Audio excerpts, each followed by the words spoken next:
नमस्कार दोस्तों मैंने अभी अभी प्राइम वीडियो पर मटका किंग नाम का नया शो देखकर खत्म किया है। शो में टोटल 8 एपिसोड हैं। ऑन एन एवरेज 45 मिनट के आसपास एपिसोड्स की लेंथ है और जो फाइनल एपिसोड है वो 1 घंटे से ज्यादा है। और आप लोगों को इस शो का सीजन 2 भी देखने को मिलेगा। एंड इस शो में हमको लीडिंग रोल में विजय वर्मा, कृतिका कामरा और साई तम्हाकर के साथ साथ गुलशन ग्रोवर भी देखने को मिलते हैं। एंड मैं कहूंगा कि इस शो का जो कॉन्सेप्ट है वो मुझे स्टार्टिंग से काफी इंटरेस्टिंग लगा। एंड इस शो के बारे में चीजें कुछ यूं हैं कि पहले तो ये शो 1960s के वक्त में सेट है। एंड शुरुआत उस सीन से होती है, वहां से होती है जब भारत में इमरजेंसी लगा दी गई थी। एंड उसके बाद ये शो फ्लैशबैक में जाता है 11 साल पहले। तो चीजें यूं होती हैं कि ये शो सेंटर में रख के चलता है ब्रिज भट्टी नाम के किरदार को, प्लेड बाय विजय वर्मा, जो जॉब के तौर पर जुआ का खेल चलाता है। एंड जब उसको पैसे की जरूरत पड़ती है और पैसे का इंतजाम कहीं से भी ना हो पाने की स्थिति में वो अपना खुद का एक जुए का खेल शुरू करता है जिसको वो नाम देता है मटका।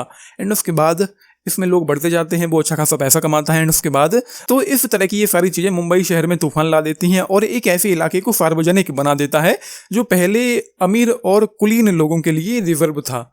तो बस ये है कि एक छोटा सा एक गरीब आदमी जो जुआ का खेल शुरू करता है एंड उसके बाद वो उस खेल में बहुत बड़ा बनता चला जाता है। भाई आप लोगों को इस शो में देखने को मिलेगा। एंड इस शो का जो स्टार्ट है वो मुझे काफी इंटरेस्टिंग लगा, काफी इंगेजिंग लगा। एंड मैं ये कहूंगा कि ये पूरा शो ही मुझे काफी इंगेजिंग लगा। लेकिन जैसे इस शो की स्टार्ट होती है ये लगता है कि कुछ काफी अच्छा होता है। वो एक ऐसा लगता है कि हमको कुछ आगे चल करके कुछ बहुत बड़ा देखने को मिलेगा। तो बहुत बड़ा तो नहीं हो पाता है, लेकिन हाँ ये शो अपनी पेसिंग को मेंटेन करके रखता है। बट मैं ये भी कहूंगा कि इस शो में ट्रीटमेंट के लिहाज से कोई खास एक्साइटमेंट, कोई खास इंटेंसिटी आप लोगों को देखने को नहीं मिलेगी। हाँ इस शो में इस दुनिया में इन्वेस्टेड रहोगे, किरदारों में एक इमोशनल वेट है, आप उन किरदारों में इन्वेस्ट हो पाओगे, उन किरदारों को समझ पाओगे। लेकिन ट्रीटमेंट के नाम पर इस शो में एक्साइटमेंट नहीं है, वो इस शो में एक काफी बड़ी कमी है। एंड उसके बाद कोई खास पर्टिकुलर सीन नहीं है इस शो में जिसके बारे में मैं आप लोगों से कह पाऊँ। हाँ 7वें एपिसोड में प्लेन के अंदर जो वो सीन था जब उसको नंबर खोलना होता है जुए का, तो वो सीन मुझे अच्छा लगा। लेकिन उसके अलावा कोई खास सीन हो, कोई खास मोमेंट हो जिसके बारे में मैं खास तौर पर आप लोगों से बताना चाहूँ, आप लोगों को बताना चाहूँ,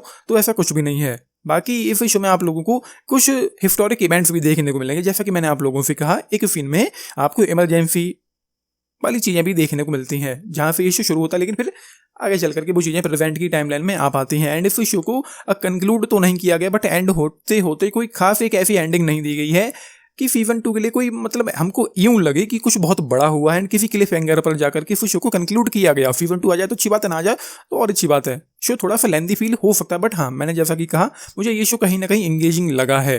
एंड मैं बिल्कुल शांत मूड में था तो मैंने इसको 1 गो में आसानी से देख लिया। मैं रात को देख रहा था तो मैं बोर भी नहीं हुआ हूँ, कोई खास ऐसी प्रॉब्लम भी नहीं हुई कि शो को देखते हुए मुझे नींद आ रही हो। एपिसोड्स जो हैं वो कहीं ना कहीं मुझे इंटरेस्टिंग और एंगेजिंग लगे हैं, ज़्यादा बोरियत जैसी मुझे फील नहीं हुई है। लेकिन हाँ जैसे कि मैंने कहा ट्रीटमेंट के नाम पर इस शो में काफ़ी कुछ हो सकता था या होना चाहिए था। एंड यहाँ पर एक किरदार और है जो सिमिलर है दाऊद इब्राहिम के, तो वो है 3 स्टार आउट ऑफ 5 इस शो के लिए। आप लोगों ने देखा है, देख रहे हैं, अपने टेक्स्ट लिख के बताना। मैं कहूँगा कि एक एवरेज सा शो है जो काफ़ी अच्छा हो सकता था अगर वो राइटिंग पर और ज़्यादा अच्छे से ध्यान देते, इस शो को लिखने पर और अच्छे से ध्यान देते तो शायद ये काफ़ी अच्छा शो हो सकता था। बट फिलहाल के लिए टाइम पास करने के लिए देखा जा सकता है। एंड इस शो में कुछ गालियाँ हैं, कुछ किसिंग सीन्स हैं, तो वो आप लोग देख लेना अपने हिसाब से कि आप लोगों को ये शो कहाँ कैसे किन के बीच में देखना। देख रहे हैं टेक्स्ट जरूर लेके बताना। बाकी लाइक शेयर सब्सक्राइब भी करना चैनल को, वीडियो को। And this is Nitish signing off, thank you. And हाँ जो परफॉर्मेंसेज हैं मैं यूं कहूँगा कि विजय वर्मा का जो काम है वो, उनका जो स्क्रीन प्रेजेंस है वो काफ़ी अच्छा सा मुझे लगा। बट उनके अलावा जो भी हैं